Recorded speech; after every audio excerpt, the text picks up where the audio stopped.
Good morning. I'm Ryan Leopard, and welcome to Our Neutral Voices Presents a Financial Pillar.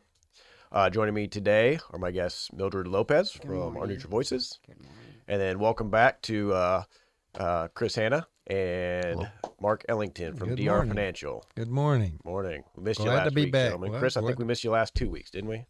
Missed 1 week, I think. 1 week? Okay. It seemed like two, I'm sure. Been a long 2 weeks then. I Yeah, was suffering on a beach in North Carolina. So that's You were awful. yeah, Awful.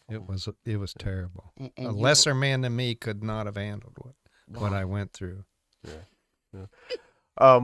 Last week, I don't know if you gentlemen caught our episode. We talked about, the mindset, rich mindset versus poor mindset. We had a guest on our show, Ramadan Abdul Aziz, who is the president of the Black Chamber of Commerce, who had some great insight on that as well.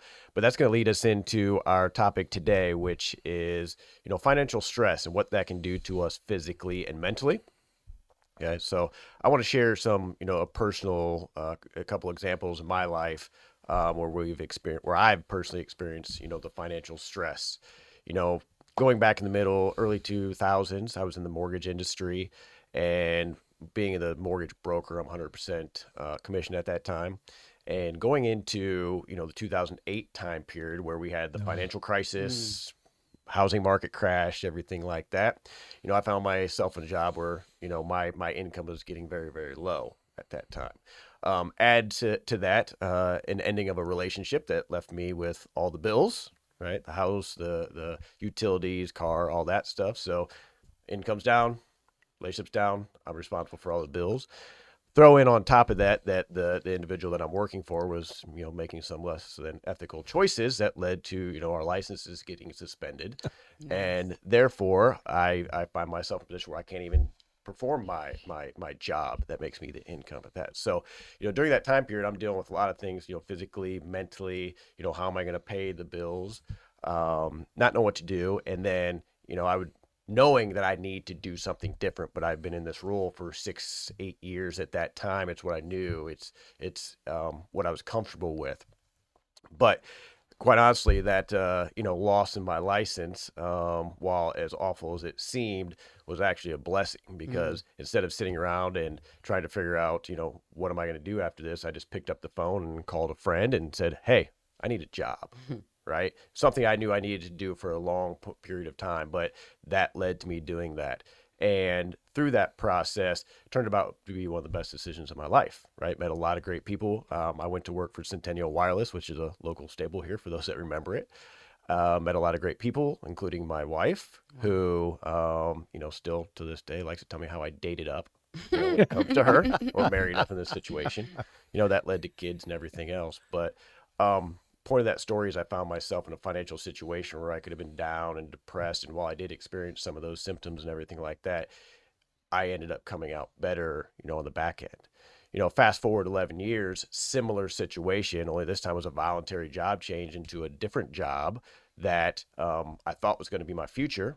Getting into it, realized it was not my future. It was not what I thought it was going to be. And once again, I'm in a different situation in my life. Now I have 3 kids. Right? I have the house. I have more things that I'm responsible for, and now my income is gone. 2 different periods of my life. The early 2000s, I did not have that savings account, build up that we talked about when we were talking about the savings, right? I was living paycheck to paycheck while making good money at that time. It had dwindled, and I didn't have a backup. This time, I have that savings. I have a wonderful wife that told me, in my stressed out time period, like she has never seen me in my life. Don't worry about it. We got this. I got this. I'm working. We have savings. Take it easy. Figure out what you want to do and find what you want to do. Right. And I think back to different things that physically and mentally financial stress can cause upon us that we may not realize as we're going through those. Right? How it can affect our health, how it can affect us mentally, and how I dealt with that in each one of my different time periods of my life. Right? And I also know that, while my story isn't a poverty type financial struggle, there are different levels to this, but we all seem to experience the same symptoms mentally and physically for that. So, Mildred, I know we were talking beforehand, and you have a similar story, just to a larger, capacity, I guess you might want to say. Would you mind sharing that with us? Sure. As we were talking off camera, there are some things that lead to a cycle. And there's been times where, like we talked about opening mail. And I was just talking about, I just recently had to move out of my home and found myself with boxes, not just one, of unopened student loan bills. And both the gentlemen here were like, you got to open it so we can see what you got to pay. And I said, well, I couldn't deal with this because I had 4 children, 1 income. And at the time I was disabled. So it was a fixed income. So I didn't have time. He said, well, which bills could you pay first? I couldn't even look at those. I was too busy trying to provide rent, utilities, the necessities, and trying to get help in our community. Could be easy for some, but when you have believe in God and you have some standards and belief systems, and for me it's tithing. I could be broke, but I'm gonna pay my tithes. I might not eat, but I'm gonna pay my tithes. And you had, asked me, how does the church feel? Or you would rather pay tithes than pay an electric bill. But that's my belief system. And a lot of times these agencies, if you pay tithes, they won't help you because to them it is you're wasting income. Or if you have It's money you could be using for yourself, for a and bill, you wouldn't need to be coming correct. to us for that. Yes. But I, like I said, even though I may be without and I'm stressed, I got insomnia, weight loss, weight gain, depression, Just anxiety. check them all off the I list, checked right? them Yep, all that's- off, headaches, gastrointestinal, all these things. And understanding that I have them, but not linking it to the financial situation because it's a cycle. When you're financially stressed, you cannot make sound decisions. It's impossible. Oh, absolutely. In this time period, in the last month, there's been times where people are asking me, what are you thinking? How are you getting by? Well, I do think, and we'll talk a little bit more about this as we dive into the effects and some of the ways to handle this. I do believe that how we handle it can free our mind to be able to think, right? To think better, to think rationally when making those decisions. But if we let all the negative, the insomnia, the anxiety, we let that consume us, right? We don't have a free, clear mind to make wise decisions on what we need to do. So going back to my story as well, when I'm talking about, I always knew in the early 2000s when this mortgage thing, crisis and all that, before I got my license suspended, which was at no fault of my own, by the way. When that time period, I knew I needed to get a different job. I knew I needed to change. I just needed that push to do that, and that was that push to do that. But I'm sitting here with the anxiety and everything, worrying about the bills instead of worrying about what I needed to do, right? You said something about being pushed or having the license taken away. And I believe, especially as I'm going through things and I'm learning from people around me, that sometimes you feel comfortable in a situation and God wants to push you and open doors that you feel you're not worthy or qualified for. And that's where I've always been. I find myself where I'm in a job and I do well at my job and I'm comfortable, but it's not enough. And in order for God to open a door for me to make more, something has to happen. And in my last situation, I was fired for no reason. There 8 years. And then found myself with no job, still taking care of children. And what do I do now? So it goes back to how do you deal with the things that you're dealing with? I think it comes down to recognizing what's happening, right? And then how are you going to deal with that? Yeah. Chris, Mark, anything to add to that? Well, I think we've all experienced stress. I mean, I found that maritally, in my marriage, created problems when we financial problems. So, One of the, I think, stat I had here, 40% of all marriages fail because of money issues. right. Right. And again, it was by choices we had made that weren't good. I found myself in that position. And so it was a learning experience. I was in that position because of poor choices I had made. So I created that stress. Now I corrected that. But yeah, it can, all the boxes. But in our situation, created severe marital. Now we survived through that. But yeah, it can hit you in any area, and it's a very difficult and hard time to walk through. But I agree with Mildred. My faith in the Lord is something that sustained me. But again, you can have the faith in the Lord and you were obedient. But if I'm making wrong choices, God's going to bring correction through that, which happened in my case. It's, hey, Mark, you're here because of these choices. I was a tither, always tithe, but then I was making poor financial choices beyond that. Mm-hmm. So his tithe protects you, but he's going to bring correction in that. Absolutely. So- Chris? Yeah, and I think you have to work through different steps, and it may be different for all of us. I mean, number one is, I would agree, keep paying tithe. Number two is I would be on my knees in prayer a lot. Number three, I would look in the church I'm attending or in some form of the community that I'm in, where is someone that could maybe walk with me? Mm-hmm. I think that's the most important part. As Mildred and I were talking earlier, being afraid to open those bills. I mean, if you don't open them, unfortunately, they're not going to pay themselves, and you're not going to be able to deal with it. I mean, even a little bit. My comment to that was, what's more stressful than opening that bill is looking at a pile of bills unopened. Just throw Right. them out. Yeah, disconnect Right. notices, things So like that. That to me would right. be more stressful. So you need to find someone that can help you open those bills and sit down. I mean, I remember volunteering my time helping out a lady that was single and didn't have enough money to pay in. And, we started looking through the bills and say, okay, which ones do we need to pay? Which ones can we call the companies and explain the situation and see if there's anything they can work out? I mean, unfortunately, you got to start making those steps.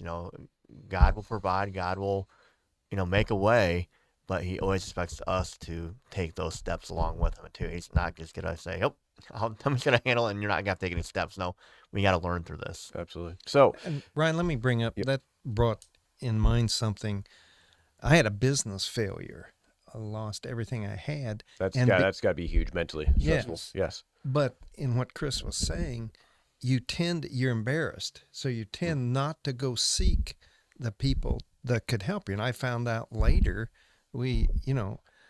one of the companies said, Mark, why don't you come to us? We would have helped you. Your business was doing well enough with us that we would have helped you. So I missed that opportunity because I was embarrassed. I was, under stress. And there was an opportunity that would have sustained. They said, we would have sustained you because your business was good enough with us that we saw potential. So I missed that opportunity because I didn't seek out the help. Right. You never know what other doors could open. Right. I mean, we in our mind, we close off those doors so much that we don't know that something like that could open or something else could have happened.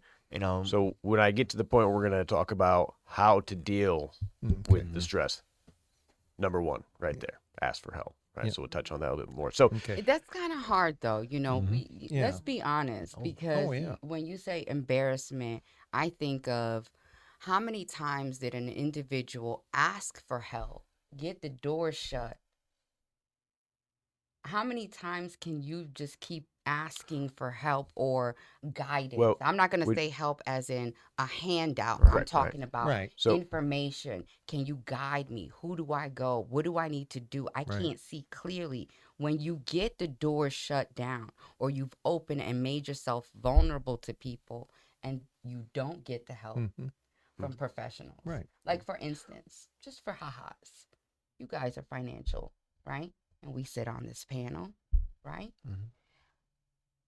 How is it that, for somebody to be like, okay, I'm doing this, let's sit down and talk. Mhm. We are all believers, right? And the one thing that I notice in the church is that we don't talk about finances in the church or how to deal or cope. We don't teach the people, but yet we expect them to know certain things, especially from professionals. If you're in the church, I love to cook. So I offer my services to my church. Mhm. I love to clean. I offer my services to my church, to people in my church. Do you need help with? So as professionals, where are they in the church to help Mhm. people So cope and deal when with? we talk about that and dive into that one, I couple ideas of what I did. When it comes to asking for help, because one person can have a different idea of what asking for help Right. looks like than Mhm. another person, right? But Absolutely. let's talk real quick first about the effects of financial stress. Some of the different things you went down, check it off the list. I check it off the list.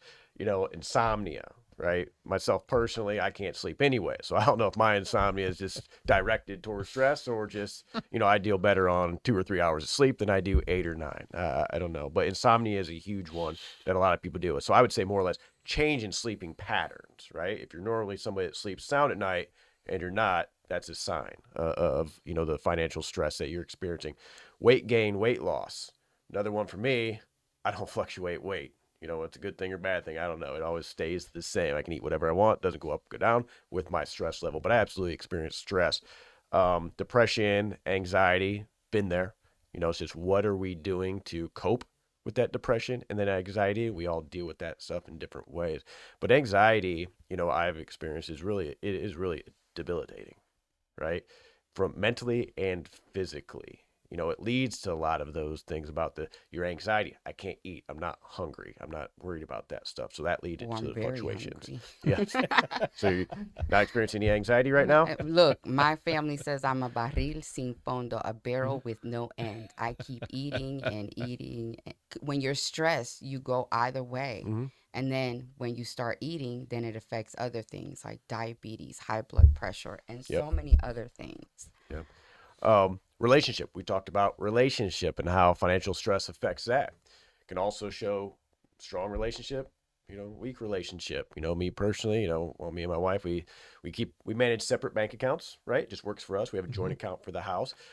We argue out the silliest little stuff. Who's paying for dinner tonight, right? So it brings other little things in there. But when time really got tough, right, and it was, hey, I no longer have an income coming in, a job. And when I was actually debating on that, right, do I quit what I'm doing right now and not have the money? Because I had a good amount of money that was coming to me as a bonus to continue on with this. I just knew in my heart this was not right. Long term rise, it was not right. So I'm giving up short term money. When I'm talking about that, I'm talking $30,000-$40,000, right, that I was going to be given to pursue this career that long term wise, I think was not going to be beneficial for me. So I had to make that decision. And, she stepped up to plate and said, I got this, right? I got money in the savings account because we manage different accounts. We got this. Don't worry about it. Do what you want, what's right for you, right? Really bonded us at that point in time. But that's awesome that you had a partner. Mhm. But there was a time where you didn't, to get that voice of clarity to Correct. So steer you. Right. two different So time that frames was of awesome. of the financial stress I had to deal with. One, I inherited all the bills. Mm. The other one, yes, I got her there. I don't want to put that burden on her though. Now I have 3 kids, which is the most important thing. I didn't have that early on, So if I lost a house or I lost something, I can recoup. I don't have lives that are depending on me now. So 2 different levels of stress that you're dealing with. Social withdrawal. We talked about that. My comment was social withdrawal just comes from you can't afford to hang out with your friends Right. anymore, right? You can't afford to do the things they do, so you got to cut back.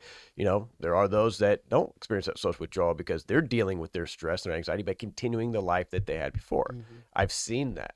Instead of cutting back on bills, you're out there spending money that you don't have on credit cards, things like that, because it makes you feel like everything's okay. Having something new makes it feel better, right? You're tricking yourself into thinking I can still afford this when all you're doing is creating debt for yourself. And that goes back to some of our previous conversations where, when we said, okay, one of the things we can help with this is by creating a budget. Right. But most of us don't put our secret things or our vices or Mm-hmm. those other things. We don't put those on the budget because if we're sharing them with somebody else, we don't want them to know where we're cheating. We're Yep. taking a shortcut. But those are the things that more than likely are things you probably could cut back on. And that's a real tough mental conversation you got to have with yourself, and a real conversation you have to have with your heart to say, am I willing to start sacrificing these things that I want versus what I need to provide for living every day or providing for my children Mhm. or whatever the situation is. Yep. So then, big one, physical ailments, right? I've personally experienced this as well. Headaches, gastrointestinal stuff, big one for me. I've dealt with that, and pretty much every time I've been in a stressful situation, that's the big one. You know, our stomachs, our insides are directly tied to our brains, right? Like that's where most of my headaches come from. I've figured out through many of times dealing with this, the doctors, and this didn't, no doctor told me this, but anytime I'm experiencing nervous and anxiety and stomach issues, it leads to my headaches. Our diet, right? The things that we're putting in, you know, definitely leads to that as well. Diabetes, high blood pressure, heart disease. These are all things that come from that. I think some of my financial stress, which wasn't tied to those two situations, but when I started having kids, now, oh wow, I got to start dealing with this and paying for this. How am I going to afford 1 kid, 2 kids, 3 kids? You know, that stress kicks in, and I can tell you, I've never been in a worse physical condition than when I started having kids. You know, I feel like they were slowly killing me. You know, until a point in time it came, which was with COVID. I was at a peak of where I physically, I had spent thousands and thousands of dollars to the doctor trying to figure out stomach issues and stuff like that. So during COVID, I picked up exercise. I've always remained active through most of my point in time, except for the first 5 or 6 years of my young kids' lives that I didn't have the time. At least I told myself I didn't have the time to do so. And my health went way downhill. And within a year or two, I'm probably in better physical condition now than I've been in 20 years. Wow. Right? Just getting back to doing some of that stuff. But let's talk about some unhealthy coping methods. Anybody ideas on unhealthy coping? Drinking's a big one. So for me personally, like I found through the years, I think differently than what a lot of people do. So a lot of people turn to drinking, turn to drugs to cope with, you know, the hard times and depression. For me, if I drank, it was always because it's a happy thing. I want to have fun. When I get down, I get depressed, or these things happen, I tend to go away from that. Right? If I can't afford this, I can't afford money on alcohol. I was gonna say, are any of those things free? No. That's why it's kind of odd, you know, when you think about this. It depends. Right. Now there's ways to make things free. Yes, financial difficulties, and we're resorting to drinking to cope with that. Which, if we don't have the money to pay our gas bill, how do we have the money to buy the alcohol? Right? Unless somebody's supporting your habit and giving it to you free, I don't know. But to get numb. Yeah. To stop Correct. feeling, Yes. Yeah. I understand why. To be fogged and not deal with reality. Yep. But those are the answers. And it's always going to cost you something. It's either going to cost you money or it's costing you something else. Yeah. I don't know what that other thing is, but it's costing you something. That's With right. me, I went to exercise. I was at the gym all the time. Again, it's a coping mechanism. It helped me forget my problems. And my wife's saying, "Where you been?" You know, she's wanting me looking for a job, and I'm, you know, at the gym working out. Yeah. And so it's whatever we choose that helps us forget. Oh, Rather than dealing with the issue, how do we bury it? absolutely. And that just leads to more stress. Same thing as the bills. Hide the bills, right? Don't open them. Pretend like they're not there, and the problem goes away. Right. You know? And some people would just take, withdrawal to themselves at home or wherever they are by themselves. But, what that costs you there is your mentality, your mental side. Because now you're alone. It may not cost you money to be at home alone, but it's not good for your mental health. Well, that's a cost. Yep, that's a cost. For some people, when you isolate yourself, you begin to start thinking and second guessing yourself, where you have suicidal thoughts. And there's been people that have committed suicide because of financial stresses. Oh, absolutely. And a lot of the studies that we shared suggest that the Latinx and the Black community are higher. It's like 86% financial stress where they're suicidal or they are committed in some kind of mental. Suicide can have a different mentality too, is because while it may not be quick, diving into drugs and alcohol is a slow. You're essentially committing suicide, right? Slowly. By getting those habits, diving into that slowly rather than a quick way out. Quickly, gambling is another one. I can understand from a standpoint, I don't have money, so I'm going to use what little money I have to try and win more money, which never works out, right? Eating, We talked about fluctuating in weight gain, weight loss, eating, changing our diet to kind of cope with that because eating makes everybody feel good, right? Mm-hmm. Yeah. But now we talked about some of the effects of financial stress, but how do we deal with the financial stress? So that's where number one I had, asking for help slash does not mean money, right? It doesn't mean you're asking for money. It's me ask for help. So in my scenario, what I mentioned, early on where I was in a situation where no income coming in, I just found out I cannot work and do that. The first thing I did was reach out to somebody to ask for help with a job. Can you get me in here, right? Can you get me an interview? That's what asking for help looked like to me. But I absolutely agree. When we're having financial situations and hardships, it's difficult to confide in others because of the embarrassment on that. But different avenues. I think you were talking more professionally, right? Like who can I go and talk to and doors are getting shut in my face. But just a simple conversation, just releasing that internal anxiety to a friend, family member. You never know where that's going to lead you. Now, going back to my current situation recently where I had that job change. Now I reached out to some friends about that and it didn't lead anywhere, right? So we can't expect every time we're going to reach out to somebody and ask for help we're going to get that help. But the starting point is asking for it and let's see where that goes for it. Get professional advice. You two gentlemen, I'm sure you do this all the time, right? It's what you do. Well, and I like to volunteer my time for that. I make sure people understand that I do have a business that is in the financial industry. Yes. Helping out somebody with their finances in those ways, sometimes that's not part of my business strategy. So at that point, I can say, hey, let's meet on a Saturday morning. Let's meet in the evening. Let's meet, it's convenient, but try to put it at a different time for myself so they understand I'm doing this as a volunteer. Then that way they don't have to feel guilty that they need to pay me for it. And we can, I can help them say, here's steps that you need to take. And I think that works much better, at least on my side, to make sure they understand I'm volunteering my time here, using my expertise that I have to help them out. Yep. So another one, find ways to earn extra income, not gambling, right? Second job, whatever, if you have a skill, right? Do some things on the side, earn some extra money, whatever you need to do to help get more revenue coming in. So, alleviate some of that stress. Control your spending. I mentioned earlier, I know some people that spending went up when they didn't have a job, right? Because I have to imagine it made them feel better, like they're living their lives, like money is still there, but that spending was artificial. They're either blowing through the money they need to live until that next job comes along, or they're putting on a credit card, which is going to cost them more in the long run. I like to go back to my famous quote for that is more income or less expenses. That's the only way to fix your finances and budget, unfortunately. That's it. Say that again. More income or less expenses. I don't know which one is the answer for anybody, but you have to choice. You have to make a choice there. One of the two. Yep. Keep track of your money with a budget. So when we were talking about a budget can be a scary thing. People don't want to look at a budget because it tells them what they have to cut back on or what they need to cut back on. But it can also be a great tool for relieving that stress, right? We have that budget there that's kind of guiding and telling us that, so we now know where things are going. We're not sitting here wondering, where's my money at? What do I need to do? You actually have a budget/plan in place, to do something. Learn from your money mistakes.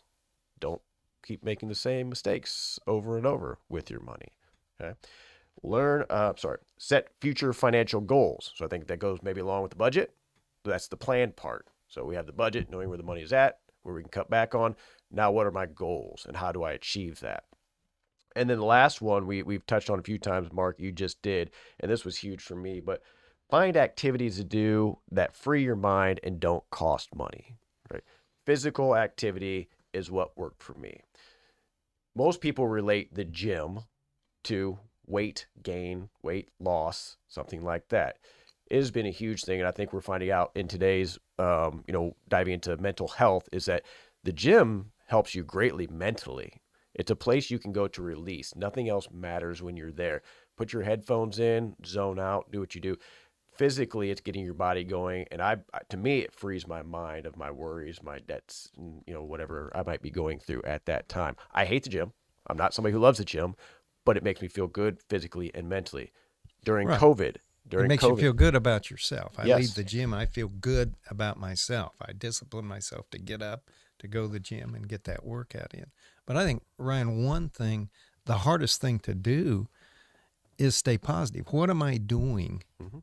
to improve me for the next opportunity? We wake up every morning with new brain cells that we can program with positive input. Those can be programmed with positive or negative. So I'm out of a job. What am I listening to? Is it things that are going to help me stay positive for an interview? I'm going in. What am I listening to? Am I listening to some self-help? Am I reading scripture? What am I doing to continually stay positive and be ready when that job Yes. comes, that I have mentally, and that's hard to do because you're depressed, but we find out if we will work on that, that's going to make a huge difference in our outlook and everything else. And that has a lot to do with your health and everything else is mentally, what am I doing? So when I had that recent job change about a year or so that I was going through, that's how I dealt with that because trying to find a new job, searching through those want ads, putting that resume together, seeing these jobs that you say I have all the qualifications for, and you're not getting a call back from anybody, right? That's a very stressful situation. So at that time period, I use that I got all the free time in the world right now between looking for jobs and taking care of the kids when they come from school. I went to the gym every single day, and that's what freed me and kept me positive. And the great thing is, there's things you can do for free. Last time I checked, the Yeah. trails, they don't cost any money, so you get outside and walk and Stole my exercise. thunder there, Chris. And still in Yes. the gym. Number two, as far as I know, you can still go to the libraries. They are still open. Mhm. Generally, everybody in Allen County can get a library card for free. Mhm. There's plenty of books you can access there, and even the internet. Yeah, the Get out of the internet's house. hu- So the internet's best thing huge. is you leave from where you're staying. You walk to the nearest library. You go there and you can use the internet for free. You get books for free, and you walk back home. That is a great recipe to help yourself out mentally. absolutely. That sounds so. I just love when y'all talk. It just sounds so wonderful. But reality, honestly, for a lot of people is they, they don't have the energy because they're so depressed to even get out. But these are steps you got to do. Right. Right. You gotta I know do what it. I'm saying. You got to help. Yes. Maybe find that friend that helps you make those steps. And that's what we were talking about. The anxiety and the depression is debilitating because you Yes. feel tired. You Physically. don't feel it. But if we recognize what the symptoms are and that it's not us, right? If we get out and we do these things, because that's what I was going to say when you said you stole my thunder there, Chris, is there's so many free things you can do. Get out of the house, change the environment, go walk around downtown. There's so many things to look at and see. Be around people. Don't do this in the winter because that's a little bit depressing. But in the summertime, right? You're out, you're about. Go on the trails. I found a love for riding bikes during COVID, during that, when everybody's dealing with mental things from that. And I was dealing with physical things as well. The job changed. I got out of the house. I went to the gym. You don't have to have a gym membership to be active and work out, right? You can go outside, you can run, you can walk upstairs, you can do all sorts of things. But these are all ways that we have to understand to be able to find ways to deal and cope with our anxiety and depression, or else it's never going to change. I believe it works. We just have to make it happen, and it's not easy, but you have to do something to overcome that and free your mind in order for you to start being able to think rationally to make good choices and the choices that you need to make. Like my situation, I needed a job change. I just needed the push to do it at that time. Well, and I think the other thing is who you hanging out with. Am I hanging out? I mean, I want people who are going to speak the truth to me, no matter how tough it is. If I'm depressed, that's a dark hole that keeps going down. If I got somebody that's going to say, hey, Mark, I don't care how you feel, get your butt up and get out Right. and do something. Have those kind of people that aren't going to sit and commiserate with you, but those are going to speak the truth into your life and encourage you. Mark, you got talent, you got abilities, keep at it. What's the saying? That's Misery loves company. yeah. You got to understanding that as well. Misery change your loves environment. You have Find somebody those that's being friends. negative with find you. those real friends that will help Right. you out. Yeah, your real friends will help you find a way. So I have a sister, and she's always told me, "Fake it till you make it." Yep. I love that. So Yep. I can be in so much pain or feel anxious or depressed, but in the mornings I have to dress up. People ask me, "Where are you going?" This is what I have to do just so I can look at myself and say, "Okay, it's hard. I feel physically, I feel sick, but I got to keep going. I got to keep going. So this morning, I just wanted to encourage somebody, if you feeling suicidal, we have resources in our community. There's an 800 number for you to talk to somebody, a suicide hotline, 1-800-273-TALK or suicide.org. And even in locally, we have Lutheran Social Services. They have a class where they walk you through creating a budget. What does that look like? And all the ideas that you gave were great. But the one thing that I underlined was when we make a plan and a budget is to stick with it. Mm-hmm. A lot of times we start something and we're not consistent. And when we're not consistent, that's when things fall through the cracks, and then we get anxious, and then we miss something that if we would have stuck with it and stuck That's with true. the plan, then we could have saved ourselves the headache or the anxiety or whatever. Here's another thing that helped me to end this as well is I just thought of stay off social media when you're going through this stuff. I took a break from social media for time point because when you get on there, I don't know how much you guys use this, but Facebook, everybody's world looks perfect. Perfect. So when you're down financially and you're not feeling well and you're struggling and you see all your friends and all these people out there and they're on vacation, their life's great and they're hugging their spouse and everything else, it makes you more depressed and down. But I'm here to tell you that fake it till you make it because most of social media is fake. A lot of those pictures, those people are experiencing the same issues as you behind the scenes. They just don't put that out there. That's right. But seeing that every day, how people are being, happy and successful can bring you down because I want that and I don't have that. Cut that off. Mentally, it's huge. So stay off fake book. Fake Yeah. book. And don't compare yourself to other people. No. Like, your struggle is not my struggle. Your Correct. finances is not my finances. So understanding and learning that you are an individual and not everybody experiences the same thing in the Yes. same way. And that's a great exit for the show today because we experience financial stress to a different extent. We just Absolutely. told two different Right. stories, but we experience the same symptoms: anxiety, depression, insomnia. We all have the same physical ailments that come from that. But how do we deal with that? And that's what we wanted to bring and shed some light to on today's show. Just some ways to recognize and understand what it is, and then ways to cope with that. So thank you for being here today. Great conversation. And we'll see you next week, Wednesday, 8:30 a.m. Till then, our neutral voices. Peace.